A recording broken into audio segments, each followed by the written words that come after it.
ఉన్న బంగారాన్ని విడిపించి ఆ రోజు ఆన్లైన్ రేటుకే మేము కొంటాం. Sharma gold company.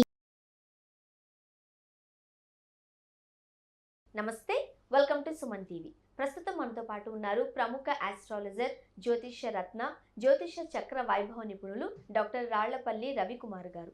నమస్తే గురువు గారు. నమస్కారం అమ్మా. గురుగారు, 2024 మార్చి నెలలోని ద్వాదశ రాశుల్లో వివిధ రాశుల వారికి ఏ విధంగా ఉందో మనం తెలుసుకుందామండి. ముందుగా మార్చి నెలలోని ద్వాదశ రాశుల్లో నవగ్రహాలు ఎక్కడెక్కడ ఉన్నాయి? తప్పకుండా అండి. శరదిందు సమాకారే పరబ్రహ్మ స్వరూపిణి వాసరాపీఠ నిలే సరస్వతి నమస్తుతే. సుమన్ టీవీ ప్రేక్షకులకి నమస్కారం. నవగ్రహాలు ద్వాదశ రాశుల్లో మార్చి నెలంతా ఎక్కడున్నాయి ఇప్పుడు తెలుసుకుందాం. ముందుగా సూర్యుడు వచ్చేసి మనకి మీనరాశిలో ఉన్నారు. అలాగే మనకి బుధుడు వచ్చేసి అదే మీనరాశిలో నీచ స్థానంలో ఉన్నారు. నెక్స్ట్ గురువు వచ్చి మనకి మేషరాశిలో ఉన్నారు. అలాగే రాహు మనకి మీనరాశిలో ఉన్నారు. అలాగే కేతు వచ్చేసి మనకి కన్యారాశిలో ఉన్నారు. ఇక శుక్రుడు మనకి కుంభరాశిలో ఉన్నారు. అలాగే శని స్వస్థానమైన కుంభరాశిలో ఉన్నారు. అలాగే కుజుడు కూడా మనకి కుంభరాశిలో ఉన్నారు. ఓవరాల్గా చూసుకుంటే కనుక కుంభరాశి మీనరాశిలో మూడు గ్రహాలు చొప్పున ఉన్నాయి. కాబట్టి ఈసారి కొంచెం జాగ్రత్తగానే చెప్పుకోవాలండి. గురుగారు, మార్చి నెలలోని మనం ద్వాదశ రాశుల్లో ఒక్కొక్క రాశి గురించి, అలానే ఆ రాశి గల వారు ఎటువంటి పరిష్కారాలు పాటించాలో చాలా వివరంగా తెలియజేస్తున్నారు. ముందుగా ధన్యవాదాలు మీకు. అయితే ఈ వీడియోలో మనం తులారాశి గురించి అండి. తులారాశి గలవారు ఎలా ఉండే అవకాశం ఉంటుంది, వాళ్లకు చక్కటి పరిష్కార మార్గాలు సూచిస్తారా? తులారాశి అనగానే మనకి చిత్త 3-4 పాదాలు, స్వాతి 1, 2, 3, 4 పాదాలు, విశాఖ 1, 2, 3 పాదాలు, ఈ నక్షత్రాల సమూహం మనకి తులారాశిలోకి వస్తుంది. సాధారణంగా ఈ 12 రాశులు 27 నక్షత్రాలు, 4 పాదాలు ఒకటి. సో 27 నక్షత్రాలు ఇంటూ 4 పాదాలు 108. అలాగే 9 గ్రహాలు ఇంటూ 12 రాశులు 108.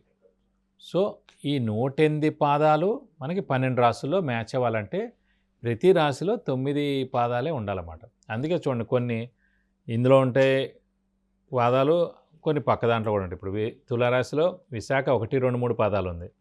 మళ్ళీ వృశ్చిక రాశికి వచ్చేప్పుడు 4వ పాదం ఉంది. అందరూ అనుకుంటారు ఎందుకు అన్నీ ఒక నక్షత్రం ఉందంటే ఆ 4 పాదాలు ఒకే రాశిలో ఉండొచ్చు కదా అని. సో మనకి 9 గ్రహాలు 12 రాశులు. సో 9 × 12 108. అలాగే 27 నక్షత్రాలు ఇంటూ 4 పాదాలు 108. సో అన్ని 12 రాశుల్లోకి 4 పాదాలు చొప్పున ఒక్కొక్క నక్షత్రం, 9 పాదాల చొప్పున ఒక్కొక్క రాశిలోకి రావాలంటే 9 పాదాలు కాబట్టి అలా స్ప్లిట్ అయ్యండి. ఇప్పుడు ప్రస్తుతం తులారాశి వారి మటుకు అత్యద్భుతంగా ఉందని చెప్పుకోవాలి. శ్రమ, కాలం, ధనం వ్యర్థం కాకుండా ఉంటుంది. అవసరానికి డబ్బులు సమకూరుతాయి, రావాల్సిన బాకీలు వసూలు అవుతాయి. అలాగే స్పెక్యులేషన్స్ కలిసి వస్తాయి, మధ్యవర్తిత్వం వహించవచ్చు, షూరిటీస్ పెట్టవచ్చును. అలాగే ముఖ్యంగా గురువు పరిపూర్ణంగా బలంగా ఉన్నాడు. సప్తమ స్థానంలో 100కి 100 ఉన్నాడు. అలాగే శని పంచమ స్థానంలో స్వస్థానంలో ఉన్నాడు కాబట్టి అతను కూడా చాలా బలంగా ఉన్నాడు. రాహు 6వ ఇంట 12వ స్థానంలో కేతు, వాళ్ళిద్దరు కూడా బలంగా ఉన్నారు. కాబట్టి తులారాశి వారికి పట్టిందల్లా బంగారం చెప్పుకోవచ్చు.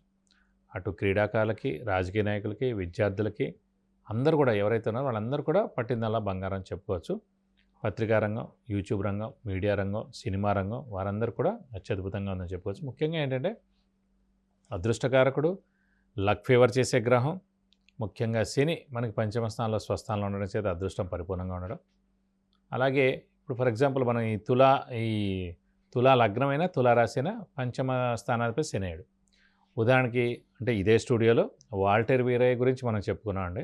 వాల్టర్ వీరయ్య గురించి సినిమా గురించి చెప్పుకున్నప్పుడు చెప్పిన పాయింట్ ఏంటంటే తులారాశి ఆయనది చిరంజీవి గారిది కాబట్టి పంచమ స్థానాధిపతి అయిన శని స్వస్థానంలో ఉన్నాడు కాబట్టి లాస్ట్ ఇయర్ జనవరి నుంచి 2025 ఏప్రిల్ దాకా శని అక్కడే ఉంటాడు.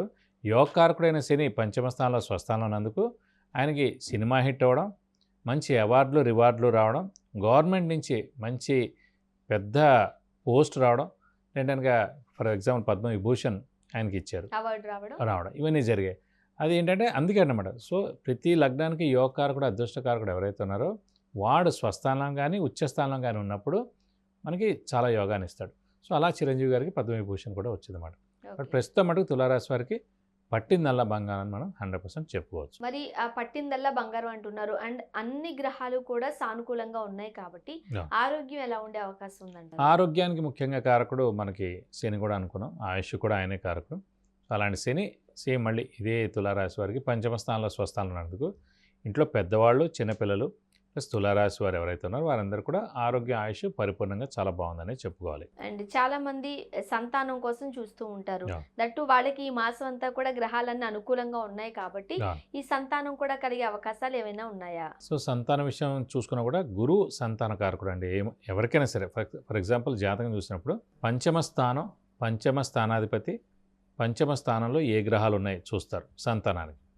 ఎన్ని చూసినా కూడా గురువు అనే గ్రహం అసలు ఎక్కడున్నాడు, గురువు అనే గ్రహం ఉచ్చలో ఉన్నాడా, నీచలో ఉన్నాడా, స్వస్థానంలో ఉన్నాడా, కేంద్రంలో ఉన్నాడా, కోణంలో ఉన్నాడా చూస్తారు. సో అలాంటి గురువు అనేవాడు ముఖ్యంగా తులారాశి వారికి సప్తమ స్థానంలో గోచారిత్య ఉన్నందుకు 90% బలం అక్కడే ఉంది. మిగతావి చిన్న చిన్న ఉన్నా కూడా పర్వాలేదు, కానీ ముఖ్యంగా గోచారిత్య గురుబలం ఉన్నప్పుడు మనకి కలిగేందుకు అవకాశాలు ఎక్కువగానే ఇంక ఎవరికైనా కలగట్లే అంటే మటుకు ఇండివిజువల్గా జాతకం చూసుకోవాలండి. పంచమ స్థానంలో పాపగ్రహం ఉన్నా, పంచమాధిపతి నీచలో ఉన్నా, పంచమ స్థానంలో ఎవరైనా నీచగ్రహం ఉన్నా, గురువు నీచ స్థానంలో ఉన్నా, ఇలా గురువు 6, 8, 12 స్థానాల్లో ఉన్నా, పంచమ స్థానంలో పాపగ్రహాలు ఉన్నా, సో జాతకం కూడా అందుకే అన్నాను. సాధారణంగా అనుకుంటారు ఆ అమ్మాయికి మంచి చదువు ఉంది, మంచి ఉద్యోగం ఉంది, అందంగా ఉంది, ప్రాపర్టీ ఉంది, అణుకో ఉంది, అన్నీ ఉండొచ్చు, కానీ సంతాన స్థానం ఎలా ఉంది, ఆరోగ్య స్థానం ఎలా ఉంది, ఆయుష్ స్థానం ఎలా ఉంది. అలాగే ముఖ్యంగా ఇప్పుడు మగపిల్లలకి ఇచ్చి పెళ్లి చేస్తుంటారు అమ్మాయిల తల్లిదండ్రులు. ఆ అబ్బాయి ఉద్యోగం అని చెప్పి తర్వాత ఉద్యోగం అయిన తర్వాత వ్యాపారం చేస్తా అంటే ఆ అలవాట్లన్నీ వస్తే, అలాగే యాక్సిడెంట్ ప్రోన్ హారోస్కోప్ అయితే చాలా ఒక 10-15 పాయింట్లు మెయిన్గా ఇండివిజువల్గా జాతకం చూడాలి. అందరూ కూడా ఏంటంటే నక్షత్రం చూసి ముందుకు వెళ్ళిపోతారు. నక్షత్రంతో జస్ట్ 50%, జస్ట్ 20% అనుకోండి అంతే. మిగతా 80% మిగతా 80% ఎందుకంటే ఫస్ట్ కుటుంబ స్థానం బాగుందా లేదా, వాళ్ళిద్దరూ అన్యోన్యంగా ఉంటారా లేదా, మ్యారిటల్ లైఫ్ బాగుంటుందా లేదా, ఈగో ప్రాబ్లమ్స్ ఉంటాయా, సంతానం ఉందా, ఆరోగ్యం ఉందా, ఆయుష్ ఉందా, యాక్సిడెంట్ ప్రోనా, అలవాట్లు ఉంటాయా, మిగతా డైవర్స్ ఉందా, సెకండ్ మ్యారేజ్ ఉందా, మిగతా 10 పాయింట్స్ మొత్తం డేటు ప్లేస్ టైం పట్టే మనకు తెలుస్తుంది. కాబట్టి చదువు ఉందని ఉద్యోగం ఉందని కాదు, ముఖ్యంగా చిన్నది, ఎందుకంటే ఎన్నో లక్షలు ఖర్చు పెడతారు. ఫస్ట్ అమ్మాయి గురించి ఫస్ట్ ఫోటో తీయడం నుంచి స్టార్ట్ చేస్తే, ఫోటో తీయడం, బట్టలు, బంగారం, ఫంక్షనాలు, మొత్తం ఫోటోగ్రఫీ అన్నీ లేకపోవడం లక్షల్లోనే ఉంటాయి. కానీ ఒక చిన్నది ఎక్కడ మిస్ అవుతారంటే జస్ట్ మ్యాచ్ మేకింగ్లో ఒక్క మ్యాచ్ మేకింగ్ చేశారు, మనకు సరిపోలేదు. 2-3 ప్రొఫెషనల్ ఆస్ట్రాలజర్ మ్యాచ్ మేకింగ్ చేసేవాళ్ళు చూపించండి. అసలు నక్షత్రం కలవకుండా కూడా చాలామంది చేసేస్తుంటారు. బాగున్నారంటే బాగున్నారు, బాగాలేనప్పుడు అంటే మన అన్నీ చదువుండి ఉద్యోగం అన్నీ ఉన్నప్పుడు ఎందుకు ఇది కూడా వదులుకోవడం. ఒక్క 1% మనం ఇది కూడా చూసుకున్నాం. 2-3 చూపించండి, థర్డ్ ఒపీనియన్ తీసుకోండి, బాగుందంటే ముందుకెళ్ళండి, నష్టమే లేదు కదా. మరి వ్యాపారస్తులకు ఎలా ఉంటుందండి? వ్యాపారస్తులు కూడా పట్టిందలా బంగారం చెప్పుకోవచ్చండి. ఎందుకంటే ముఖ్యంగా గురువు అనేవాడు మనకి సప్తమ స్థానంలో ఎప్పుడైతే ఉన్నాడో రాశిని సప్తమ దృష్టితోటి 100% చూస్తాడు కాబట్టి పరిపూర్ణమైన బలం ఉంది. ముఖ్యంగా శని బలం కూడా బాగుంది, అలాగే శుక్రుడు కూడా చాలా బాగున్నాడు, రవి కూడా చాలా బాగున్నాడు. కాబట్టి వ్యాపారస్తులు కొత్త వ్యాపారం స్టార్ట్ చేసుకోవచ్చు, లేదంటే ఎక్స్పాన్షన్కి వెళ్ళచ్చు. అప్పులు ఇచ్చినా క్రెడిట్ ఇచ్చినా కూడా తప్పకుండా అవన్నీ కూడా వెనక్కి వస్తాయి. గురుగారు వీళ్ళకి 80% వరకు బాగుంది, ఒక 10-20% ఎవరికైనా ఏ రాశి వరకైనా ఇబ్బందులు ఉంటాయి. సో మరి వాళ్ళు అంటే ఎటువంటి పరిష్కార మార్గాలు పాటించాలి, ఏ దేవతను ఆరాధించాలి, ఏ దేవుణ్ణి పూజించాలి అంటే ఏం చెప్తారు? తప్పకుండా మనకి మామూలుగా తులారాశి కానీ తులాలగ్నం కానీ ఎవరైనా సరే మళ్ళీ సేమ్ కుంభరాశి అధిపతి కూడా శని అవుతాడు కాబట్టి 5th లార్డ్ అంటే పంచమ స్థానాధిపతి శని అయ్యాడు కాబట్టి ఆంజనేయ స్వామిని పట్టుకుంటే వాళ్ళకి బాగా కలిసి వస్తుంది.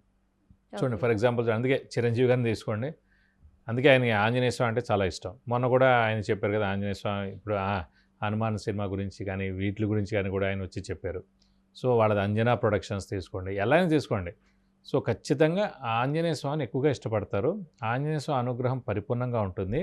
వాళ్ళకి లక్ ఫేవర్ చేసే గ్రహమే శని, అలాంటి శని ఆంజనేయ స్వామి కాబట్టి ఆంజనేయ స్వామిని పట్టుకుంటే ఖచ్చితంగా పనులు అవుతాయి అన్నమాట. ఓకే, ఎటువంటి పరిష్కార మార్గాలు ఆచరించాలి అంటే ప్రతి శనివారం ఉపవాసం ఉండడం, ముఖ్యంగా ప్రస్తుతం తులారాశి వారికి ప్రతి శనివారం ఉపవాసం ఉంటే చాలా మంచిది.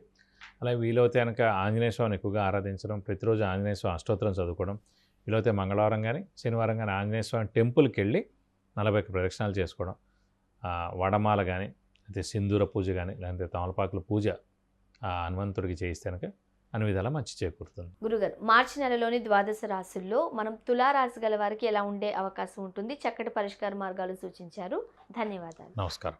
సుమన్ టీవీ ప్రేక్షకులకు విద్య గురించి కానీ, ఉద్యోగానికి సంబంధించి కానీ, వివాహానికి సంబంధించి కానీ, కుటుంబ సమస్యలకు సంబంధించి కానీ, వ్యాపారానికి సంబంధించి కానీ, ఇతరత్ర ఎటువంటి సమస్యలు ఉన్నప్పటికీ మీకు కింద స్క్రోల్ అయిన నంబర్కి కాల్ చేయవచ్చు, లేదా వాట్సాప్ కూడా చేసి గురువుగారు అపాయింట్మెంట్ తీసుకుని గురువుగారితో మీరు నేరుగా మాట్లాడి చక్కటి పరిష్కార మార్గాలు పొందగలరు. ధన్యవాదాలు.